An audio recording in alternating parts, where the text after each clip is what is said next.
Hello, ladies and gentlemen, and welcome to the REC podcast, brought to you by REC Comics and Collectibles. I'm your host, Roman Chavez, and with me, as always, Erik Icarus. Eric, you can find us on the gram at REC Podcast. You can find us. You can follow the shop at REC Comics. You can follow me at Roman REC Podcast. And you can come check out the shop in Colorado Springs, 7679 North Union Boulevard. How are you doing this week, buddy? Dude, I'm great. Are you? Yeah. I'm just, I'm having an okay week, you know. Going through some personal stuff. We talked about that on Friday. Me, you, and the boys. The boys? AJ, Yeah. the boy. The boys, sir? Yeah, he said AJ. I play with my hair too much. Yeah. So I'm glad he's watching. Thank you, AJ. Nice. So let's see if he's actually watching for reals. Yeah. Well, he's listening too. So he's probably more listening. Yeah, probably. Maybe he could hear me playing with my hair. But yeah, it was good. We had a good little weekend. Oh yeah, a lot of fun. I got a little bro time away from this place. And, where it wasn't work related. Yeah. AJ picked up some of that Dwayne Johnson's tequila, That's Terramana, right. And I don't remember much else after that. You were in rare form that evening, my friend. I was in rare form. We had a good time. We did have a great time. Yeah, no drinking, no one drank and drove. No. We had fun. It was awesome. We had a little sleepover. It was great. Yes, super fun. Yes. Super fun. We also got to watch some television, as we like to talk about. What would you like to start with, my friend? Why don't we jump right into wrapping up this TV series called She-Hulk? Attorney at Law. Let us wrap this up, and then we will end on a high note All talking right. about what everyone seems to be raving about for this Halloween season. Yeah. Good way to kick off the Halloween season. So We'll get to that. this season finale, Impossible series finale of She-Hulk, it's a Attorney at series Law, culminated. It's been obviously widely criticized or enjoyed. There's a lot of in the middle, but the vocals on each side are very loud. On this show, we are also divided because I have been really enjoying She-Hulk. It's a fun show. I can't say it enough. I don't think it's perfect by any means, but it gave me something different, and I was expecting something different. And it delivered while giving me even stuff that I wasn't really, looking for. Mm-hmm. So we were kind of heavy in the first 3 episodes. We have finished it now, and Eric would love to tell you how much he enjoyed this show. I would just really like to say this is the worst piece I've ever seen in my life, man. I just want to say I had high hopes for this. Spoilers. We're going to talk some spoilers here. I believe her name is Jessica Gao, writer, series, showrunner, whatever. Yeah. I don't believe she's met a lot of people in her life because a lot of the characters she has written and put in the show are very two-dimensional, not necessarily stereotypes, but just like, I don't think she's ever met a gay person before. That is not how you write gay people. They're not just two-dimensional, one-dimensional people that go, oh, fashion, I complain about stuff. That was a little offensive. Okay. All right. Just, of course I'm talking about the leapfrog episode. And it just, I don't understand why they couldn't. I have so many thoughts running through my head. Okay, real quick. Most television series. Look at the meltdown. I know there's a full-on meltdown here. Look at the. Okay. This is Twitter incarnate. I'm going to loop it back around. All right. The reason I bring up the gay thing is because in most television shows, comedy shows, because they keep kind of explaining away things on the show, like, oh, it's a comedy, that's why it's supposed to be off kilter and stuff. But in most comedy television shows, you fall in love with characters, and you're not necessarily laughing at these characters. You're laughing with these characters. And in She-Hulk, I feel like all we are doing is laughing at these kind of outcast characters that Jennifer Walters wouldn't even pay a mind to. Yeah. It's like we're seeing the world through her eyes, and these people are just come and go, and they mean nothing to her. Yeah, but that's how they're written. Aren't we laughing at all of the characters in the show? I don't necessarily think so. Not in the stance of like how we would laugh at Dwight. Like Yeah. from The Office. Very quirky person, but, at the heart of it, he's very developed. Granted, he's had 8 seasons to be developed, but when you see Dwight, even in the first season of The Office, you get a sense of who this person is. Yeah. You understand he's quirky, but you understand there's a person under all that. Don't get a sense of that from any of these side characters. Not even Mark Ruffalo and Matt Murdock have that going. Yeah. They're just kind of like come and go. Yeah. And it's a little disconcerting because a lot of the men that are, again, I'm going to take that stance. A lot of the men that are written in this show are it's either like the hunky guy or kind of the gay friend that the females would hang out with. That's what I'm getting, man. And I think it's a little offensive. Okay. I don't find anything about the show offensive, but I just think, again, it's just a quick, fun show. The big thing in the series finale, and again, big spoiler, is just the troll by Kevin Feige in Marvel. Yeah, but a lot of people talking about that. It's a very interesting thing where Jen has been breaking the fourth wall pretty much throughout the entire show, and in this, she destroys the fourth wall. Comes through literally your Kool-Aid Man style through the Disney Plus menu to go speak to Kevin Feige because she doesn't want this finale to finish up exactly like all the other Marvel formulaic Okay, for those who things. didn't watch, how does it culminate? So she's fighting this guy. It's culminating towards a fight. This Intelligentsia is this organization that has been, crap posting about She-Hulk, trying to figure out get her blood, and just like saying that she should probably die. Just all this stuff that has to do with like the internet. I'm about to say, I get the allegory to Twitter. Yeah, of You're course. not fooling anybody. No, and I mean that's the point though, and she finds out who her would-be assailants are, the people who have been behind this kind of website, this Twitter page, and it's somebody that she went on a date with earlier in the show. Earlier in the show, somebody tried to steal her blood. Apparently, this guy hired those people to do so because he wanted to inject the serum into him to become a Hulk because he doesn't feel like she deserves her powers. And it's about to culminate in this big fight, and she just puts everything to a stop, talks to us, the audience, and is like, you know what? We don't want like this, and I agree with her. This isn't the point of the show for her to fight another Hulk. Like I thought, okay, that's what was going to dissatisfy me, was I was going to get that thing. Mm-hmm. And she comes out, she goes to the Marvel Studios lot, and she's like, I need to see Kevin Feige. They make her sign an NDA, and she goes in, and it's this like robotic camera that's an acronym, Kevin, and I have it written down. It is Knowledge Enhanced Visual Interactivity Nexus. And it's saying that this robot, this machine, is making all of these decisions for Marvel. And, which I think is just Kevin Feige saying, like, look, guys, I'm doing my best, and this is the things that this is how I'm thinking about it, while also just having a little bit of fun. They changed the ending in there. The show doesn't truly end per se. It just kind of wraps up. Right. And it is, I will say, the last episode is my least favorite episode of the season. Right. Because it is unfulfilling, but it was unfulfilling in its own way. Sure. And it hasn't been, a lot of the things that people are complaining about online were just going to be baked into this. I mean, even the people at Intelligentsia, they're having like a meeting. Sure. It's literally things that sound like they came off the internet. They're like, look, he doesn't go by He-Hulk, okay? You have all these women-hating men Sure. who are just jealous of the power. Mm-hmm. And it's to your point, it's so on the nose that it's a little bit just like boring. Right. But hey, it was different. See, the thing is, I appreciate the difference. I don't care for it because it's a bit. I understand the joke is the cop out. I understand that's what they're doing here, but you didn't earn that. They didn't earn that whatsoever. But did they earn all of the hate that they got? Absolutely. This thing is one of the worst written shows I've ever seen. I can't hate on the actors and actresses. Everyone did fine as far as the acting. They did what they could with what they had. But I can't say enough about how bad this writing is. I'm trying to give more examples, but it's just so not fleshed out. And this thing could have been so good, man. Like, I was really wanting to see not necessarily a down and dirty courtroom drama, but it did ask, this is one of the things that bothered me the most, was that the Sokovia Accords were admonished, and it's a throwaway line from Matt Murdock, and that is a huge deal in the MCU. And I was like, what? Did I miss something?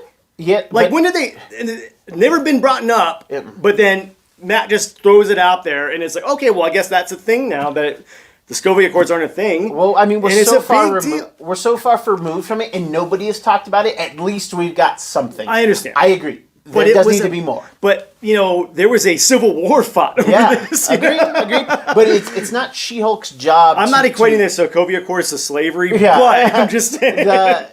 It was an internet civil war. But at least we got something. That's the first mention of the Sokovia Accords we've got since since Civil War. Or they could have just never, they didn't even have to bring it up. Why do you even bring it up if you're going to just throw it to the side that way? Well, no, because it was important to Matt's argument, and that's what sealed the deal. That's his reason for being there. I understand, but they could have did something else. But that's I don't know. It's not my job to do that. It was a power cameo by the Sokovia Accords. Sure. Okay? Right. But it does make his argument make sense. Like, since they were repealed, people are not... this designer does design for superpowered individuals. Right. So, it does make sense, but it is a throwaway to how, we had Captain America and Steve Rogers almost kill each other. Right. It's a big deal. I agree, but at least something has been said, because it feels like basically since Infinity War that, we just don't talk about the Sokovia Accords anymore. Sure. It was nice to know that something did happen, and it makes sense in the years since the Infinity War. Yeah. I get it, but that could have been handled a little bit better. I will say that the high points were, aside from the entire cast doing what they could, getting a Tim Roth come back, that was awesome. Yeah. I get my boy Mark Ruffalo, and of course my main man Charlie Cox.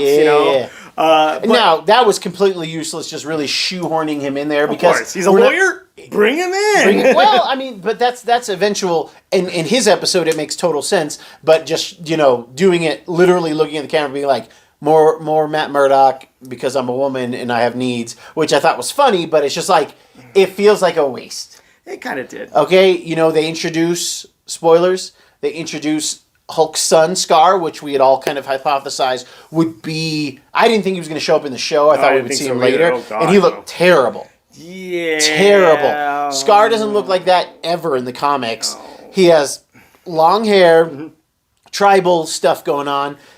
Awesome.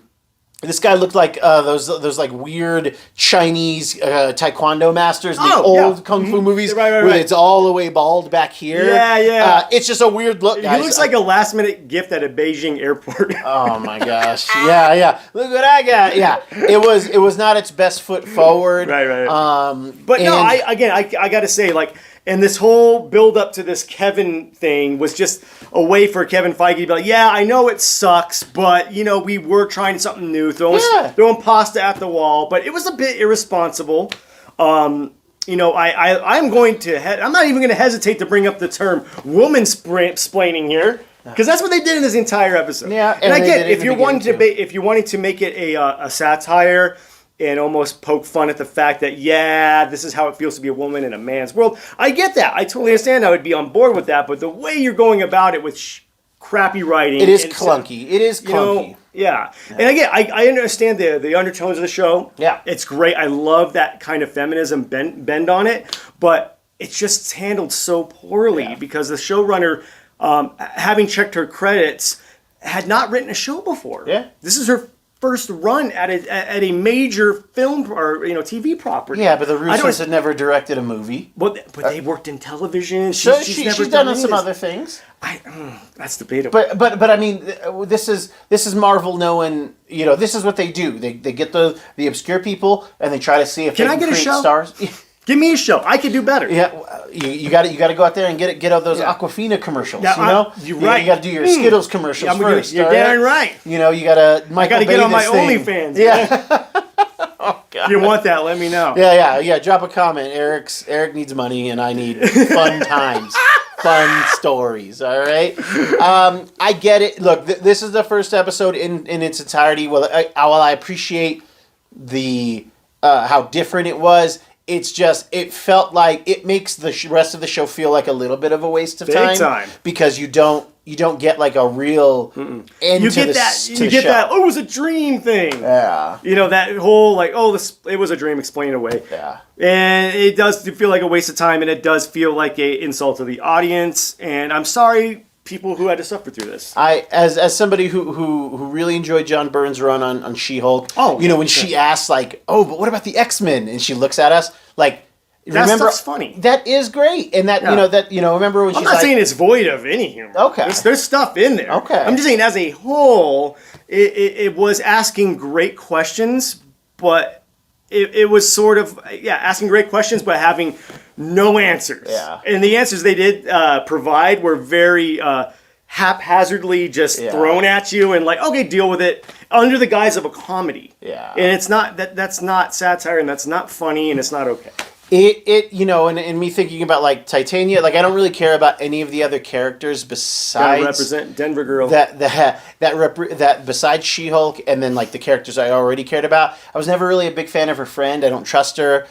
Pug I like that actor. He was in he was like an assistant DA in Arrow. He was on one of those cop shows too as another lawyer. NYPD Blue? Something, I don't know, but he's a handsome guy. They didn't really give him that much to work with, but Pug is a supporting character in the 2000s run. So sure, yeah. So those things are cool, but I could care less about Titania. Like everybody felt really, really hollow. But except for Tatiana Maslany, I thought her Jen was really good, and her She-Hulk was really good. She was not the problem. Okay, all right. She was awesome. Yeah, she was great. I think she was great. That's what you had. Yeah. I would like to see her again. Yeah, wouldn't mind seeing the She-Hulk again. Yeah.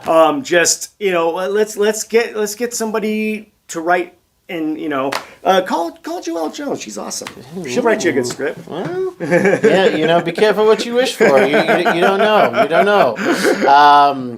Well, we'll bounce from that to something that we both watched separately that I thought really knocked it out of the park, and that's the 1 hour special for Werewolf by Night. It was kind of a surprise drop at D23 in September. In September. The trailer, very campy, black and white, reeking of, I guess you call it 50s or 60s horror. Sure. A lot of shadows and this and that. But, the subject matter of Werewolf by Night, it's where Moon Knight makes his first appearance. Right. It follows the life of Jack Russell, which is a dog's name in a dog breed. But Jack Russell is a werewolf by night, on the full moon, as it were.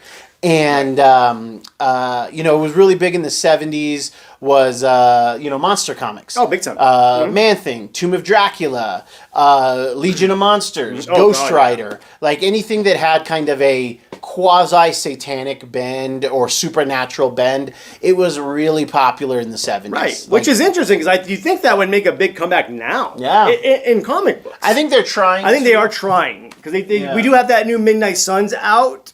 And I have finished the first issue. I will finish the series and get back to you. Crypt of Shadows coming out tomorrow. We're recording this Tuesday night, so this will be out tomorrow. Got some players there. Looks like we got some werewolves. It looks like the cast from the show. Yeah, Moon Knight, Elsa Bloodstone, Lady Wolverine, Man-Thing.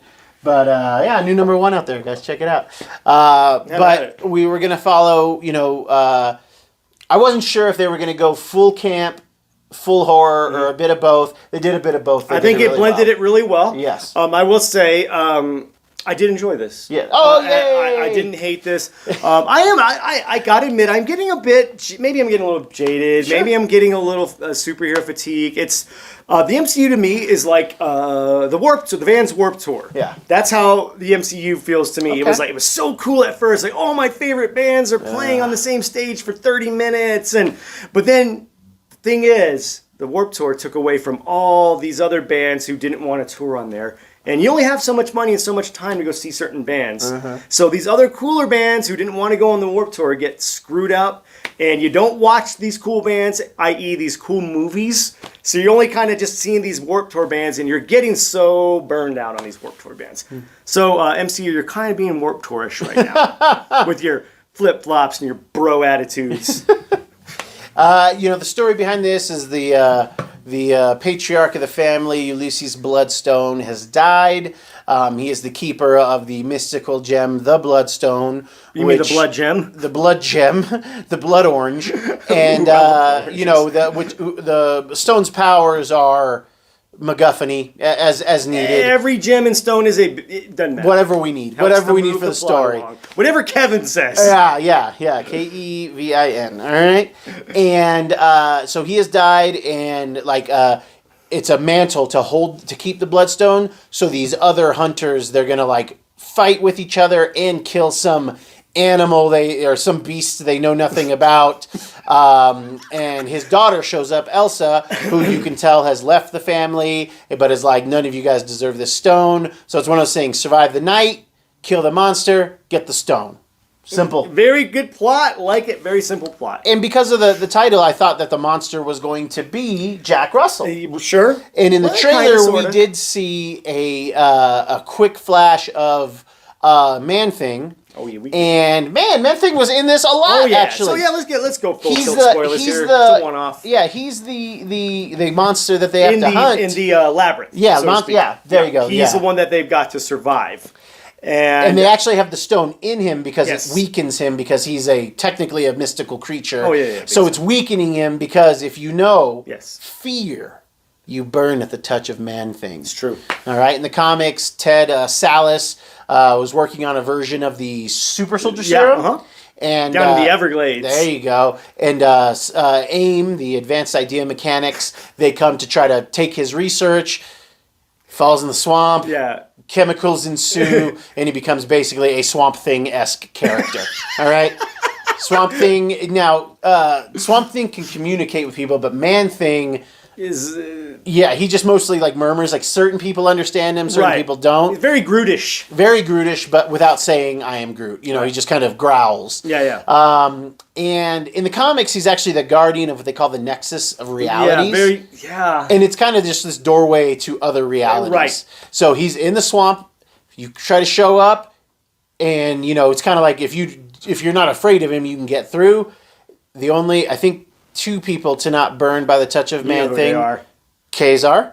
Oh yeah, and Daredevil. And my boy. Yep, because you have to know fear. Literally, if he grabs you, you catch an on acid fire. that secretes from his hands and it burns you. Burns you alive, actually. Yeah. So thought that was. I mean, like I said, I thought we were gonna get a nice little cameo. Man, nope. Turned out to be the main monster, and I was very happy. Yeah, I loved the design of the character. Initially when we saw the trailer for this, we were like, "Oh, is this gonna be in black and white the whole time?" Yeah. And it was. Yeah. Up until the end, obviously. The very, very end. Obviously, I don't think the allusions to Wizard of Oz are lost on anybody here. The Bloodstone being a stand-in for the Ruby Slipper. And what's her name? The Widow being the Wicked Witch. Yeah. What's her? The main Elsa Bloodstone. Elsa being Dorothy, obviously. But I thought that it was, then obviously I like at the end where it turns back to color and we're, kind of doing the reverse Wizard of Oz. Yeah. But I did love the fact that Jack Russell and Man-Thing are like... They're like buddies. They're like besties or they're lovers. I didn't get that. I definitely got the best friend thing. Dude, if I had to come save you. Sure. It's dude, man, every time, for real. Yeah. I love that scene when, you see Jack, he's in the maze and then Man-Thing grabs him, and everyone thinks, I thought he was going to burn. Yeah. And then, nope. He's like, hey, what's up? Hey, buddy. Yeah. Yeah, I love that dynamic, and I love the design of Man-Thing. Mm-hmm. You get, again... a lot of emotion is enveloped in the eyes. And they did such a good job rendering Man-Thing's eyes. And you could tell when you were supposed to feel for this character when he was mad. Yeah. It was awesome, dude. I've never seen that length of CG in black and white. It looked good. And it looked really good. And then when they have color at the end, it was awesome. It looks even better. It's very, if they have to save some money from She-Hulk to put on Man-Thing, I'm okay with that. I'm okay with that because it really did look really good. You get this kind of... this feel that Jack and Ted have been friends for a long time, and that they've seen each other at their worst, and they're there for each other. It's awesome, man. Yeah, I love that, and I will say another favorite part of mine is the because all these hunters have to fight each other, and it's kind of cool because at the beginning like they're led into the labyrinth one at a time, and they are followed by a tuba player that spouts fire out of the tuba, which I think awesome little callback to Mad Max. Yeah. Oh, I didn't know that. Yeah, I mean that's what I took from it. Okay. But I thought that was kind of cool, and it was sort of like an allusion to the trumpets that sound off the apocalypse. But instead of a trumpet, they're using a tuba, which I thought was hilarious. The tubas of the apocalypse. that's my new band's name. There you go. There we go. But I thought the fight scenes were really brutal. Yeah. One of I would say the most brutal kill in the MCU comes when she's fighting, oh my god, that one guy, the guy, she stabs him through the mouth, and he's screaming, but then she has to cover his mouth to stop, the sound coming out because other people are coming around the wall. That'll kill her. Yeah. So she's got to keep, So it's sort of like a solution creating another problem for her. I thought that was so funny, dude. Yeah, but that was so brutal. Who was that guy that she killed? I wasn't familiar. I forgot his name, yeah. Well, yeah, I wasn't even familiar with them, as hunters outside of Elsa and outside of Jack. Yeah. It was brutal. Yeah. Now, I love that. Yeah. That's cool. This is kind of what we wanted from this show. Yeah. We wanted a little, we wanted a horror show, and we got it. Yeah. Got a little mystery. I don't know what it necessarily alludes to going forward with the MCU. I don't know. Yeah, because Kevin Feige had said that there were going to be big ramifications. Obviously, the biggest link that we can make is with Blade. Blade and Moon Knight. Right. Just in that, ilk, of that genre. Yeah. But which the two characters who I thought would be in there weren't in there. Yeah. Which is strange. Yeah. Strangely absent. Yeah. And I heard tell that Blade was supposed to be in it, and then because of the scheduling conflicts with the Blade movie, the falling outs and everything, they weren't able to work it in. Gotcha. And it just didn't come together. But there was talk of it at one point. Okay. At least. That's what it sounds like. And it's crazy because a lot of the occult, which I actually know jokes here, I have dabbled in the occult, read up on occult stuff, and am a member of the Church of Satan.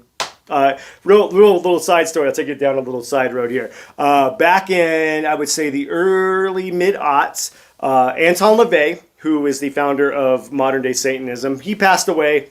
I think he passed away 2001, 2002. Anyway, his grandson takes over the Church of Satan, right? And makes it open to everybody. So if you pay $200 on the Church of Satan's website, you will get a custom ID card that says you're a member of the Church of Satan. So, of course, your boy paid that $200, and I am a card-carrying member of the Church of Satan. Christine, AJ, talk to your boy. Why are you acting so surprised?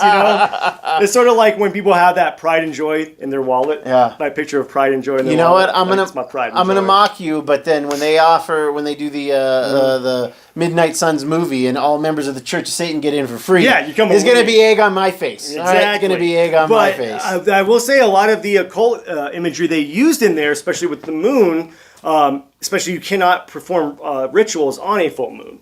That is a big no-no. And if you notice in the book, there is no rituals performed on a full moon. So they did their homework, man. Interesting. So because they even say Jack's like, we're days away from the full moon. That's right. Yeah. So I was like, ooh, someone did some reading. But I also kind of dug the fact that we get kind of towards the end. Jack is captured, Elsa is captured by the widow. And I think they're trying to bring out the werewolf. Because they just want to hang his head, essentially, right? Well, yeah, because they were what they do with Man-Thing, and now they still need a beast. Gotcha. So that's why. Gotcha. Yeah. And I thought the practical effects were amazing because I thought when Jack goes full wolf, that's all practical from what I read. Yeah. So it looks amazing. I was shocked. I was like, oh, wow, that's not CGI. And Jack and Elsa kind of hit it off as like friendlies. And it's cool. Like, he's like, I'm going to turn. And he's like grabbing her. And he's like, gotta remember your smell. Yeah, he's like rubbing himself on her. And she goes, has this worked before? And he goes, only with one other person, which I think it was Ted. That'd be interesting.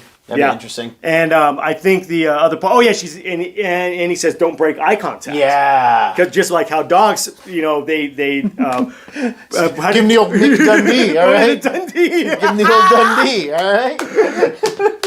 Because dogs, their dominance is through eye contact. Yeah, so that's why you wouldn't break the eye contact. So I thought that was cool too. But I also like the fact when he actually does wolf out, you see him changing, but it's through shadow. Yeah. That part, that was my favorite shot in the whole show. Classic kind of vintage horror. Yeah, this is almost horror noir. Yeah. That's how I'm coining that. Horror noir. Like the shadows are just like dripping, and it's so beautifully shot. I'm going to say it is beautifully shot. Yeah. Hats off to.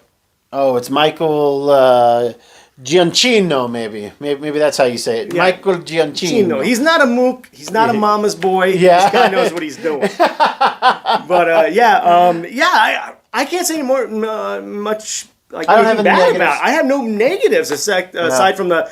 You can clearly tell that Moon Knight and Blade are supposed to be in this. That's the only negatives I have with it. And why would you get Bloodstone when you could get Danny Moonstone? That would make more sense. It's X-Men related. It's still mutants. and Danny Moonstone wouldn't make more sense. I know. Okay. All right. Don't get me riled up there. All right. Kids, that's our show. If you like what we're doing, please hit that subscribe button. Let us know what you think of the show before or below. Mm-hmm. Did you like the She-Hulk finale? Did you like the show as a whole? Did you love Werewolf by Night? Oh my God, I loved it so much. I hope they do this every year. Yeah, just give us. That would be an awesome anthology thing they do every year. That would be really cool. Like Werewolf by Night story every year. A solo, like don't give us a season 2 of Moon Knight. A solo one-shot Moon Knight. Yeah. For an hour. That would be so cool. Something like that. Yeah. I'd be so down with that, dude. I think that's your final thought. Actually, my final thought would be this. You know, in the episode with Daredevil and She-Hulk, the character of Leapfrog, his boots burn because he puts jet fuel in there. How can the jet fuel burn through his boots but not his bones? That's some conspiracy theory for you. Jet fuel doesn't melt steel, kids. Thank you for watching. Thank you for listening. I've been your host, Roman Chavez. I'm still Eric Icarus. And we will catch you on the next podcast.